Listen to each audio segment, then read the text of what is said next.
భూసేకరణప్పుడు 100 హామీలు ఇచ్చి, ఆ పైన అది వదిలేస్తామంటే కుదరదంటూ ఆంధ్రప్రదేశ్ హైకోర్టు తేల్చి చెప్పింది. జస్టిస్ బొట్టు దేవానంద్, జస్టిస్ అవధానం హరిహరనాథ శర్మలతో కూడిన హైకోర్టు ద్విసభ్య ధర్మాసనం ఈ మేరకు స్పష్టంగా చెప్పుకొచ్చింది.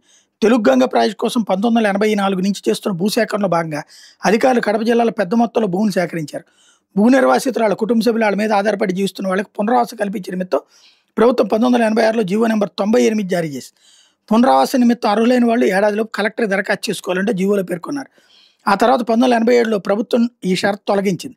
భారీ మధ్య తరహా సాగునీరు, విద్యుత్ ప్రాజెక్టులో జూనియర్ అసిస్టెంట్ టైపిస్టులకి సమానమైన పోస్టులో 50% పోస్టులను భూ నిర్వాసితులు వాళ్ళ కుటుంబ సభ్యులు వాళ్ళ మీద ఆధారపడే వాళ్ళతో భర్తీ చేస్తామని ప్రభుత్వ ఉత్తర్వులు జారీ చేసింది. దీంతో అర్హతలోని పలువురు ఉద్యోగం కోసం దరఖాస్తు చేసుకున్నారు. అయితే హామీ ఇచ్చిన మేర ప్రభుత్వ ఉద్యోగం ఇవ్వకపోవడంతో కొందరు ఏపీ పరిపాలన ట్రిబ్యునల్ని ఆశ్రయించారు. విచారణ జరిపిన ట్రిబ్యునల్ వాళ్ళకు ఉద్యోగాలు ఇవ్వాలని ఆదేశించింది. దీంతో ప్రభుత్వం వాళ్ళకు ఉద్యోగాలు ఇచ్చింది. ఇదే రీతిలో అర్హులైన మరికొందరు హైకోర్టును ఆశ్రయించారు. దశాబ్దాల క్రితం తమ భూములు తీసుకున్న ప్రభుత్వం ఇప్పటివరకు ఉద్యోగాలు ఇవ్వలేదని, అర్హులైన తమకు కూడా ఉద్యోగాలు ఇచ్చేలా ప్రభుత్వాన్ని ఆదేశించాలని కోరుతూ కడప జిల్లాకు చెందిన రాజోల జగన్నాథ్ రెడ్డి మరో 46 మంది హైకోర్టులో పిటిషన్లు దాఖలు చేశారు. వ్యాజ్యంపై విచారణ జరిపిన సింగిల్ జడ్జి పిటిషనర్లకు ఉద్యోగాలు ఇవ్వాలని ప్రభుత్వాన్ని ఆదేశించారు. ఈ ఆదేశాలను సవాల్ చేస్తూ ప్రభుత్వం డివిజన్ బెంచ్ని ఆశ్రయించింది. విచారణ జరిపిన డివిజన్ బెంచ్ ప్రభుత్వ అప్పీల్ని కొట్టేసింది. తద్వారా వాళ్ళకి ఉద్యోగాలు ఇవ్వక తప్పని పరిస్థితి.